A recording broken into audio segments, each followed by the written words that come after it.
নমস্কাৰ বন্ধুসকল, আজি আপোনালোকৰ বাবে লৈ আহিছোঁ লক্ষ্মীনাথ বেজবৰুৱাদেৱৰ বুঢ়ী আইৰ সাধুৰ পৰা সংগৃহীত এটি ৰোমাঞ্চকৰ সাধু, জোৱাইৰ সাধু।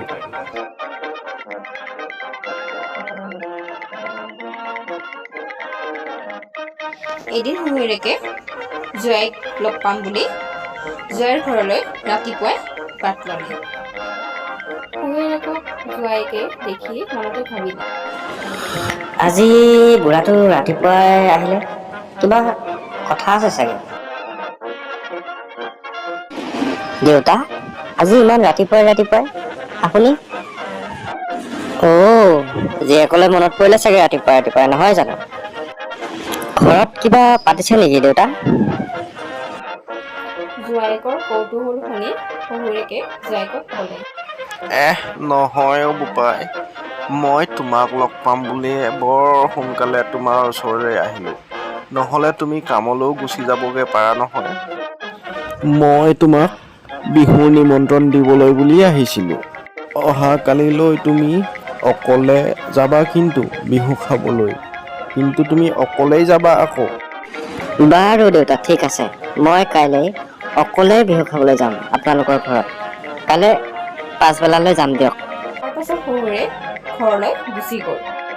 পিছদিনা জোৱাইকে নিজৰ কাম বন কৰি শহুৰৰ ঘৰলৈ বুলি বাট ল'লে। বাটত গৈ থাকোঁতে সি নিজৰ ছাঁটো দেখি ভাবিলে, দেউতাই দেখোন মোক বাৰে বাৰে অকলে যাবলৈ কৈ থৈ গৈছিল। এয়া কি, মোৰ ছাঁটোও লগত আহিছে। ছাঁটোক চাগে গামোচাখন লাগে, সেইবাবে মোৰ পাছে আহিছে। ছাঁটোক গামোচাখন মই দি দিওঁ। সি এনেকৈ কোৱাৰ পাছতো ছাঁটোৱে একো নোকোৱা দেখি গামোচাখন দি শহুৰেকৰ ঘৰলৈ বুলি আগবাঢ়িলে। তাৰ পাছতো ছাঁটো পাছে অহা দেখি চোলাটো লাগে বুলি চোলাটো খুলিব লওঁতে আন্ধাৰ হোৱাত ছাঁটো নোহোৱা হৈ গ'ল। এতিয়া সি চিন্তাত পৰিলে, এয়া কি, আন্ধাৰে হ'ল দেখোন। মই এতিয়া কেনেকৈ যাওঁ? সৌটো দেখোন শহুৰৰ ঘৰৰ গৰু। তাৰ নেগুৰত ধৰিয়ে মই তাৰ ঘৰ পাবগৈ লাগিব। কেনেবাকে শহুৰৰ ঘৰ গৈ পালেই হ'ল, বাচিলো আৰু আজি। ভগৱানেও কিন্তু মোক সহায় কৰিছে দেই। এনেকৈ গৰুটোৰ নেজত ধৰি শহুৰেকৰ ঘৰ পালেগৈ। এতিয়া ভিতৰত যোৱা বাট বিচাৰি নাপাই সি কচু গছৰ তলতে বহি থাকিল। তাৰ পাছত শাহুৱেকে সি বহি থকা জেগাতে লেতেৰা পেলাই দিয়া সি উফ বুলি শব্দ দিয়ে। তাৰ পাছত শাহুৱেকে জোৱাইকক দেখা পাই কয়, জোৱাই দেখোন, ইয়াত চোৱা পাতলিত কি কৰি আছা? তোমাক দেখোন দেউতাই ভাত খাবলৈ মাতিছিলে, আমি ৰখি ভাত খাই দিলো। তুমি আহি পাই ভিতৰত যাব লাগে, ইয়াত কি কৰি আছা? শাহুৱেকৰ কথা শুনি সি কয়, নহয় মা, মোৰ কাম বন আজৰি হৈ আহি পাওঁতে বহু পলম হ'ল। সেইবাবে ভাবিলো আজি ৰাতি মই এইডোখৰ জেগাতে থাকি দিওঁ। যিহেতুকে মই গম পাইছিলো যে আপোনালোক শুই গৈছে, সেইবাবে মই আপোনালোকক আমনি কৰিবলৈ দিগদাৰ পালো। এতিয়াতো আপুনি মোক গোটেই লেতেৰা পেলাই দিলে, সেইবাবে মোক আপুনি গা পা ধুৱাই দিব ব'লক। এনেদৰে গা পা ধুৱাই শাহুৱেকে জোৱাইকক খাবলৈ দিয়ে। বোপাই, তুমিতো গুৰ নোখোৱা, আজি ঘৰত বনোৱা গুৰ দিছো, তুমি খাই চোৱা। আৰু খাই বৈ বিছনাখন ইয়াতে পাৰি দিছো, শুই থাকিবা। খাই বৈ সি বিছনাত শুবলৈ গ'ল। কিন্তু তাৰ টোপনি নহাত সি মনতে ভাবিলে, আজি ভগৱানে মোক ৰক্ষা কৰিলে দেই। কিন্তু গুৰটো দেখোন বৰ মিঠা আছিল, টোপনিও অহা নাই। এতিয়া মই গুৰটোকে খাওঁগৈ।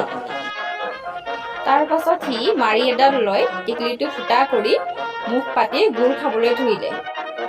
তেতিয়া তাৰ গাত গুৰ পৰি গোটেই গাটো আঠা হ'ল।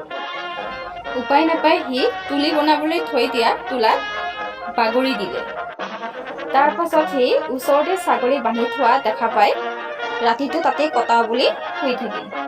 অলপ পাছতে দুটা ছাগলী চোৰ আহি কথা পাতিলে, আৰে দোস্ত, ইহঁতৰ ঘৰত বহুত ছাগলী আছে বুলি শুনিছোঁ, আৰু যোনটো ছাগলী টানিলে বেছি নোম উঠি আহে সেইটো ছাগলী বেছি তেজাল হ'ব, আৰু আমি সেইটো ছাগলী চোৰ কৰি নিম। চোৰকেইটাই পোনে মানুহটোৰ গাত হাত দি বহুত নোম উঠি অহা দেখা পাই তেজাল বুলি ভাবি উঠাই লৈ গুচি গ'ল।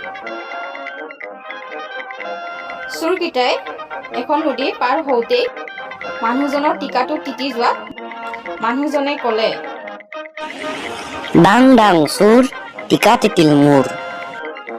চোৰকেইটাই ছাগলীটোৱে কথা কোৱা বুলি ভাবি মানুহজনক পানীতে পেলাই গুচি গ'ল।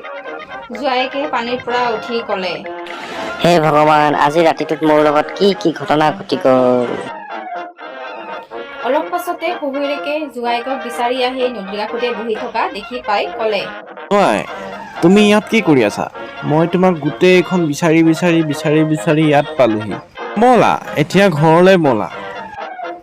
শাহুৱেকে সকলোবোৰ কথা গম পোৱাৰ পাছত জোৱাইকক ক'লে, খোৱা জোৱাই, ভালকৈ খোৱা। আজি তুমি নথকা হ'লে আমাৰ ছাগলীটো চুৰ হৈ গ'ল হয়। এতিয়া ভালদৰে খাই লৈ ঘৰলৈ যোৱা। তাৰ পাছত জোৱাইকে শাহুৱেকে বিহু বুলি দিয়া গামোচাখন লৈ ঘৰমুৱা হ'ল।